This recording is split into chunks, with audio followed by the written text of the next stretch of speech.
So before I start the review, I want to briefly address the title of this video, which is GOJO'S New Ability Revealed, or whatever I end up titling it. Because technically, for the first time in this series, and I say technically as it was somewhat shown in the beginning, but at least to a greater extent now, we're seeing Gojo manipulate and controlling objects in this chapter. To be honest with you guys, I didn't even know about this until recently. I feel like it would be disingenuous to say that, something like this was obvious, because unlike Blue, Red, and Hollow Purple, they've all been explained in the manga. Whereas this sort of quote-unquote telekinesis capability, well, it doesn't have to be explained since it's just something that makes sense for Gojo to do as it fits within the logistics of the Limitless technique. We'll go more into it in the review. I know it's a short chapter with little dialogue, however, some of the action sequences here leave very ambiguous interpretations. So yeah, without wasting any more time, let's get straight into it. So after facing the 200% purple and losing his hand, we see that Sukuna is able to easily heal it back again using reverse curse technique. I mean, come on, none of us really expected that he couldn't heal his hands, right? Sukuna mentions that Gojo is too happy for landing just a surprise attack, further saying that he's like a fish atop of his chopping board, a livelier one than the others, but still just a nameless fish. Then he gets in his fighting stance and says, let's start by peeling off those scales. So a pretty cool startup from Sukuna, and obviously the fish and chopping board analogy, it further adds on to the popular chef theory, where his fire, his slashes, the freezing from Uruume, and his confirmed cannibalism, it resembles that of a chef, which might be the main concept or the main influence of his entire powers. Maybe there's still more to it, but when he says to Gojo that he's gonna peel off those scales, a lot of people in my comment section were thinking that Sukuna was implying that he's gonna get rid of his infinity, and this makes a ton of sense because one of the ambiguous action sequences we see in this chapter was Sukuna supposedly having bypassed or almost having bypassed infinity, but we'll get into that later. As Gojo questions Sukuna, why are you still wearing that face? You thought I'd hold back if you looked like a Megami? Unfortunately for you, I've been doing some special training, and since it's Megami, I know I can go all out. Okay, this has got to hint Sukuna to hopefully transform into his original face or his original body sometime within this battle. We know that Sukuna can change it, at least based on what Kinjaku and Yorozu said, though maybe the reason why he's sticking to Megami's appearance is because he can't use the 10 Shadows technique if he switched, and I hope that's not the case because personally I wouldn't like how that's a consequence unless it's actually Gojo's reasoning where yeah, fighting in Megami's body adds the extra torment to the cast, because Sukuna did say in chapter 216 that for now he'll keep Megami's appearance since it's best for fighting the sorcerers. Also, I love the mini callback to Toji. It's a bit contradictory since not only Sukuna but Gojo kind of looks like Toji as well with the fit, but because Sukuna already survived death once within Yuji, then Gojo doesn't have to worry about going all out and killing Megami, as there's a good chance of being able to bring him back even after Sukuna dies in his body. Of course, that's if Gojo actually manages to kill Sukuna. But then we get to the scrapping, and here we go, because it's up to interpretation from here. So it starts off with Sukuna launching himself towards Gojo, but he is stopped by Gojo's infinity. Now, I don't believe Gojo regularly blocks this because we can see the shadows on his hand, so it looks like there's no contact being made until Gojo decides to go for the punch, as that's when he turns off his infinity, which allows Sukuna to touch Gojo by blocking the punch. Now, I've heard people say that this is domain amplification, and don't get me wrong, it makes sense for Sukuna to use it, but for Gojo, it doesn't really. Like, I don't see why Gojo would want to use domain amplification against Sukuna here. It's not like he's trying to neutralize his curse technique during this sequence. I think it's more that Gojo just turns off his infinity every time he wants to actually make contact, so whenever he goes in for a physical attack, meaning the whole cursed energy flow is likely just cursed energy reinforcement, at least in Gojo's case. For Sukuna, yeah, there's more believable evidence that he is using domain amplification, but we'll get into that later. As with Gojo's infinity turned off for a quick moment, Sukuna attempts a jab, but Gojo dodges it by intentionally dropping on the floor like a badass and whips his arm to send Sukuna on the wall, surprising the King of Curses, and creates further pressure by using what looks like red to make Sukuna break into multiple layers. As soon as Sukuna gets back up, Gojo power stomps, and this is really interesting because I think Gojo's applied infinity here with his feet. So Sukuna being near radius, it feels like each stomp is a mini earthquake to him. Okay, not really like a mini earthquake, but you know what I mean. There's just a lot of force pushing Sukuna away, and that's why he's sort of like stumbling without Gojo actually kicking him. But once Sukuna regains his footing, instead of stomping, stomping this time, Gojo jumps and breaks the bridge Sukuna is on, throwing it towards a building, although Sukuna is able to evade the crash by dropping down below in the nick of time. Okay, so to elaborate on Gojo moving objects, it's a type of telekinesis, not to be confused with telepathy where users manipulate objects with their brain. No, it's more like Gojo is precisely using blue to lift the bridge and then red to repel it, or he's actually using blue again to repel it because he creates another attraction point. I know the blue we saw in hidden inventory, it was more destructive, but that's because Gojo just put more cursed energy into the technique. When he fought the paper bag man, Gojo created an attraction point between the two clones to crash into each other. So it's kind of like the same here, but on a much more precise level. It's not the telekinesis like Wanda or Raven from Teen Titans, because Gojo's space manipulation is obviously more complex, but technically he can do it to the same extent as them since, yeah, in hidden inventory, Gojo stated that he can simultaneously activate multiple reds and multiple blues at the same time. That was around 10 years ago, so now this should be light work for Gojo, and of course his 6 eyes prevent his brain from frying while performing such complicated maneuvers. But back to the chapter, Sukuna runs up on Gojo and launches a dismantle in the form of Yusuke Urameshi himself, and this dismantle hits the building behind Gojo, which I think was intentional. In the spoilers, it was assumed that the slash repelled or bounced off of Gojo's infinity, but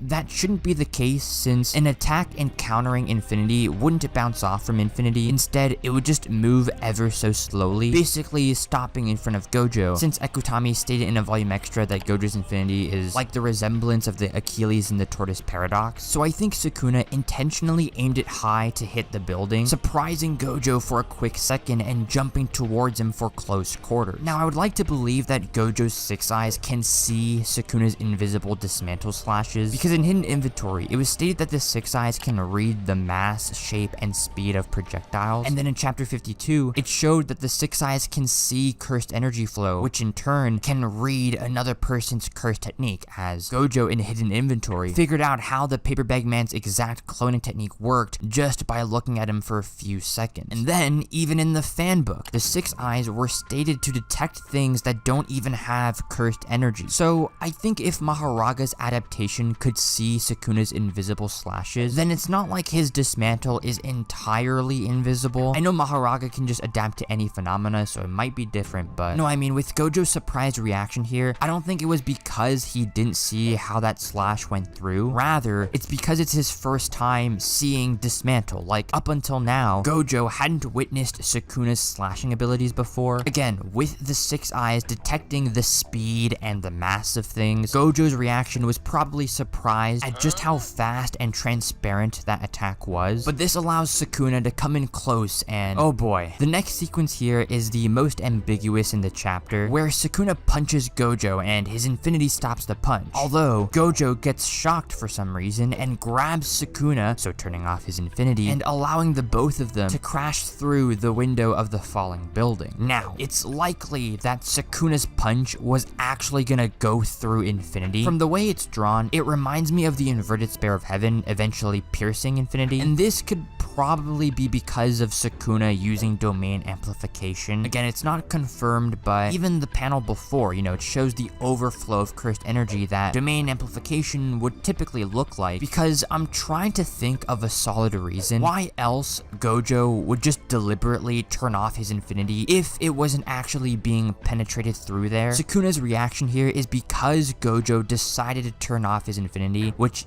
probably caught him by surprise. And I've heard people say that Gojo did it to teleport him and Sukuna inside the building, but we see the window crack, implying that, yeah, they smashed into it. Even though Gojo's teleportation is the warping type, I feel like Blue's magnetic force would also crack or smash the other windows nearby. So yeah, let me know in the comments if you also think that Sukuna's punch was actually in the process of bypassing infinity there. Nonetheless, they interact inside the falling building, so they're kind of like falling at the same time. But Gojo grabs a door in between them, and just as they're about to punch the living crap out out of the door. Shout out to Gojo posing Gon's Janjanken. The building reaches the ground, causing massive destruction in the surrounding area. The damage might have been amped up by the colliding punches of Gojo and Sukuna as well. Nonetheless, as the smoke clears away, the chapter ends with the both of them surviving the fall, casually being beside each other, as within this moment, from seeing the damage they've caused, reflecting on the little warm-up they did, both are seen to be in solitude, as they've truly found an opponent that's the same as themselves. An opponent that disregards the isolated feeling and power, as this battle will truly proclaim who deems the strongest sorcerer of all time. Honestly, I really love this moment. It's almost like two friends acknowledging each other, and yeah, especially seeing Sukuna's face expression here, like he's truly happy and thrilled to finally find an opponent that can validate his own strength. Like I said earlier, this chapter was clearly a warm-up if anything. Also, Gojo mentions how Mei's birds are broadcasting this entire fight, so he's bummed by getting caught in 4K, exposing that he caused the destruction in Shinjuku, and that, you know, he might have to deal with it later in the future, if there's a future for him. I'm kidding, I'll leave that to the comments, but no, let me know your thoughts on this chapter in the comment section down below, and with all that being said, I'll catch you guys in the next one.